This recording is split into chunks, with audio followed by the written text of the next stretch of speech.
Marijuana, the dried leaves and flowers of the Indian hempweed, is used in the form of a cigarette. Marijuana smoking, experts point out, can make a helpless addict of its victim within weeks, causing physical and moral ruin and death. Should you ever be confronted with the temptation of taking that first puff of a marijuana cigarette, don't do it.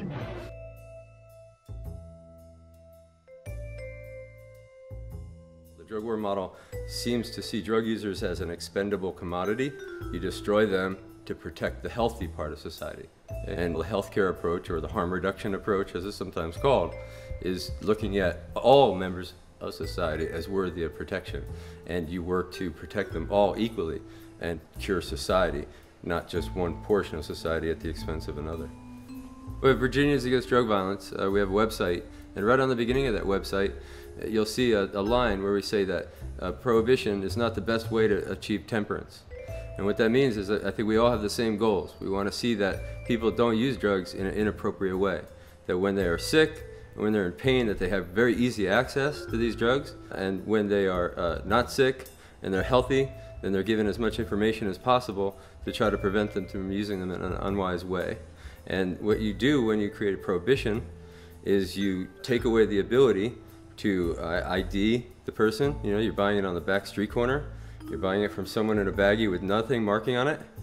One of the biggest problems that you run into is something to do with the pharmacology of the drugs and addiction, and that is when you see a doctor, the doctor will give you a medicine, how do you feel? And he'll give you the smallest dose possible of that medicine. And if it doesn't work, he'll increase it a little bit at a time.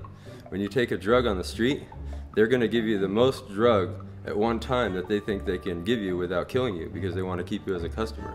And that's the only consideration. Someone can probably use a medicine for many, many years without ever risking having that dose, that major dose that is on the street that might actually bring them into addiction.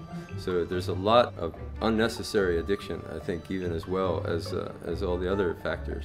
And then, you know, all the unintended consequences of having the back behind the street corners sales of drugs and use of drugs. People don't have communication with healthcare providers. They often don't use clean needles. You have some populations, at least in the United States, of injection drug users that up to the 90 percentile and more have hepatitis C.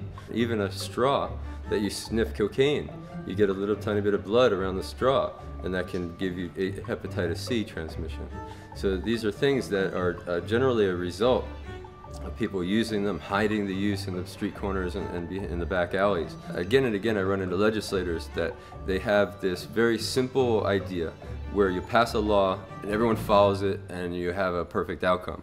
In reality, you have very little, if any, control, because once you make it illegal, instead of as beer is sold by Budweiser, marijuana could be sold by the other Budweiser.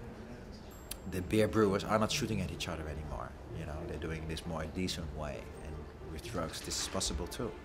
And so I think it's important that we talk about alternatives to the war on drugs and drug prohibition.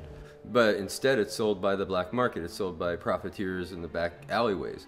And the government has no idea who's selling it, no idea who's buying it. The only way that they can get ideas of who's buying it and who's selling it is from the arrest statistics, who they're actually arresting. So they really don't have control of where it's sold. They really don't have control of how well it's marketed. You know, the product has got no labeling, as I said earlier. You never would see a Tylenol sold, you know, with unknown amount of the medicine in the powder. You know, this is unheard of, but that's the way the drugs are sold because of the fact that we make them illegal. There is no attempt to card kids, you know, to make sure they're old enough to buy it. No society's eye on who's using it and no access to those people. A great example of that is Switzerland. The greatest side effect of this program was bringing these people together with someone that knew where they were going to be on a certain day to connect these people back to society. You have people on the streets that have no tether to society. No one knows them, no one knows their name, they're not expected to be anywhere at any particular time. No one cares really, you know, if they show up or if they don't show up. There's a theory, it's a criminological theory that points at this because it's a labeling theory. If you label people as criminals, as if they're doing illegal things all the time. But you're crazy. The money! I know you. They'd put you in jail. Just get the money.